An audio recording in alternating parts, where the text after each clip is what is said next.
alarming enough, one of Britain's most senior soldiers has claimed the army doesn't have enough ammunition to fend off hostile threats. This is Lieutenant General Sir Rob McGowan, who's issued the warning as he unveiled the Ministry of Defence's shopping list to Rishi Sunak.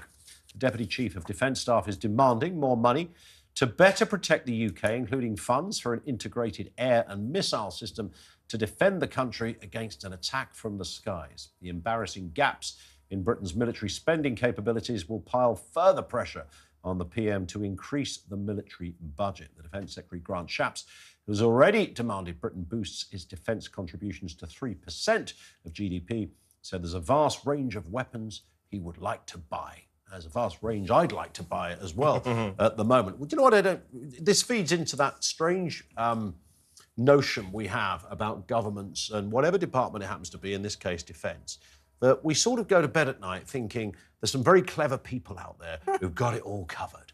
They've got it all sorted. Everything's fine. If the Russians suddenly land in my back garden, don't worry. Shapsy, the Defence Secretary, he's got the stuff ready to go. There'll be tanks on the lawn by dawn. Everything's tickety-boo.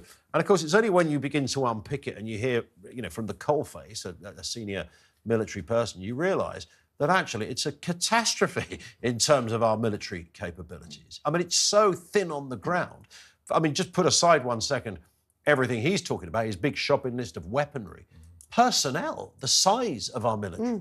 I mean, it's extraordinary. If anything did happen where we were required to respond in a military fashion, we'd ask for Captain Mannering. We might as well, because we'd be flipping stuff on our own. We would literally panic. I don't want to do any sort of whataboutery, but I think it's important to draw some comparisons. So Britain is one of only 3 NATO countries that actually meets its military spending requirements, which is a certain percentage of GDP. The other is the US, obviously, and Greece, and mainly Greece because they spend a lot of money bribing military officials. It's not for actually boosting their military capabilities. So actually, if you're looking at it from a global perspective, we're pretty good on our spending. Now, obviously, him talking about this one aspect of the army is concerning because, yes, we're not ready for a war, but conventional warfare has evolved. We don't want to send boots on the ground anywhere else because the optics are terrible. If you're sending, British troops to go and die overseas, it's the kind of stuff that brings down governments. So we have to look at it from the perspective of what we need as opposed to how it sounds, and also in comparison to our other allies and how much they're spending or not. Can I just throw in, if you remember the HMS Queen Elizabeth, do you remember it? She couldn't sail. We built this enormous, great vessel, and she couldn't sail. Then, of course, the Prince of Wales, then it couldn't sail.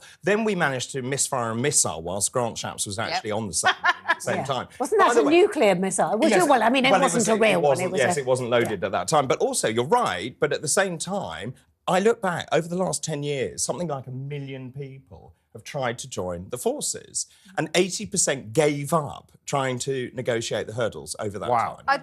After 6 months, wasn't it? They just kind of went, I think I'll go and do something else. Yeah, I'm going to go into farming. But I think Esther was right until recently. I think things have changed since Ukraine. Boots on the ground are now more important than they were a few years ago. In those days, 5 or 6 years ago, everybody thought it was all high-tech, it was all cyber, it was all the toys, rather than boots on the ground. But things have changed now, and I think we've got to unravel that. And it comes back to our previous conversation about the NHS. If we are going to commit 3%, which I think most military specialists and governments and politicians are coming round to, that money has got to come from somewhere. And we're not going to be able to continue funding the NHS. And I do think that means difficult conversations about changing the structure of the NHS and getting people to pay some of that. And we should prioritise spending money on defence than the NHS. I actually think that should be a bigger priority. If we even need to cut into NHS spending more to fund the military, I think that's the problem with that is it's not a vote winner.